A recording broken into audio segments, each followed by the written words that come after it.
Okay, so I'm going to start the video from here because this is an area that I'm quite pleased with.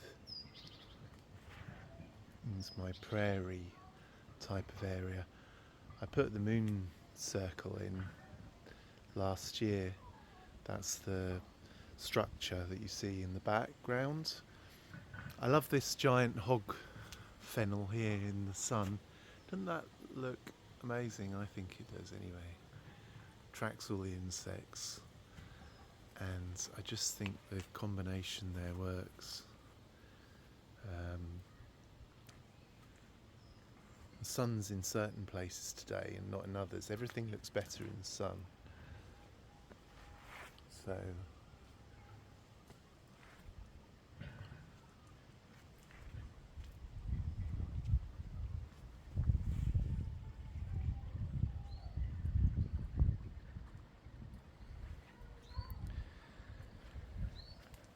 quite a fan of my topiary, as you'll see. That's Ilex crenata. I like to have the eucalyptus, and that bamboo's Vargasia blue dragon. Then here I've got some quite interesting plants. The rose is Kew Gardens. This is a rose that I've just planted down here. I know that it will look beautiful when it's ready to flower.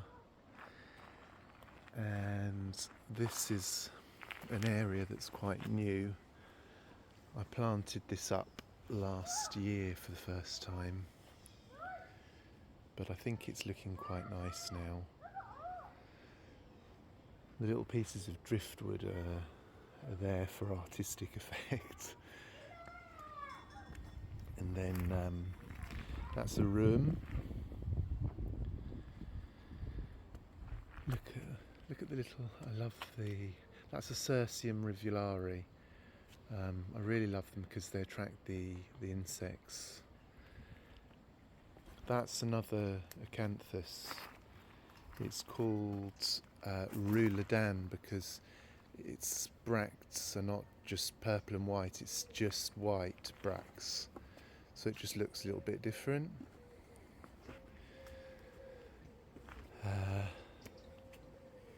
That's got Formium tenax in the background, and then the big leafed plant that looks a little bit like a Fatsia is a Tetrapanax, the species Tetrapanax. This is an Alstroemeria. It's one I'd recommend, and it's called Alstroemeria Indian Summer.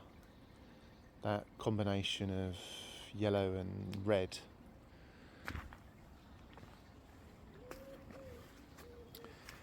Then that's a tree dahlia.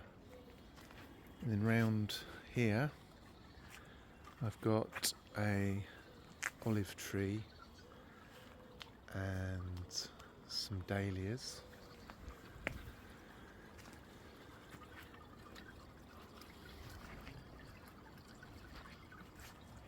There we go. That's the full picture.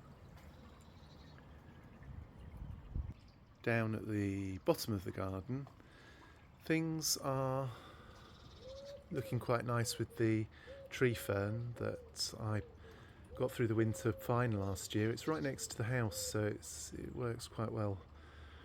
Another room, it's called Room palmatum. It's like it's got sort of a Gunnera type leaf, and then some roses. The combination's quite pretty with the chimney pot and the Formium in.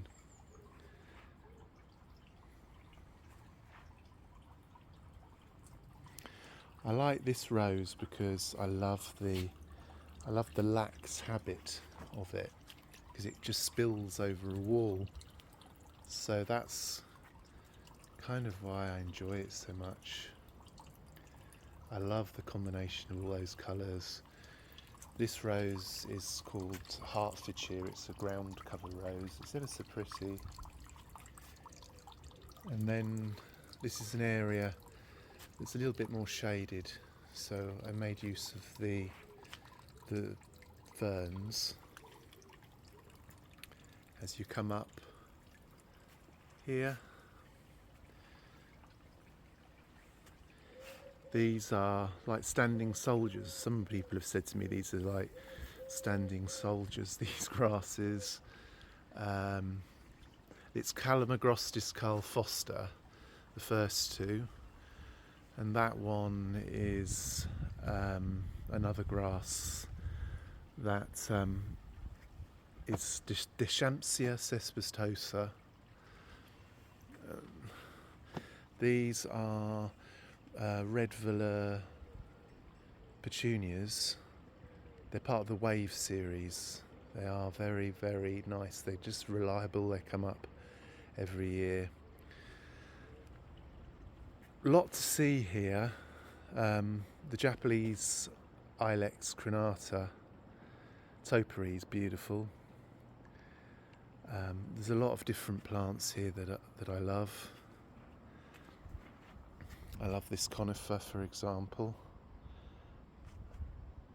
and this takes us back into the prairie type of effect, the prairie area of the garden. But if we come up, I have more bits to the garden. Here I've got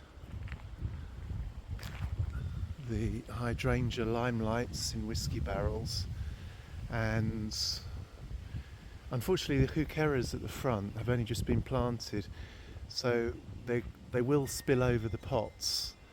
I had them so they were spilling over the pots, but then basically they grow too big and then you have to redo them, and it's going to take a year before they look back the way that I want them to.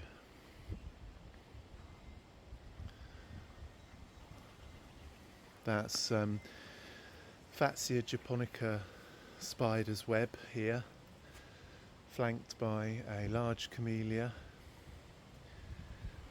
We've got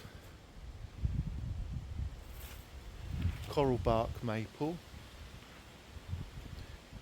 because it's got a red stem, that's why it's called the coral bark maple. Mahonia soft caress. I have got a gunnera in a galvanised water tank, and that's all I'm going to show you today. Thank you.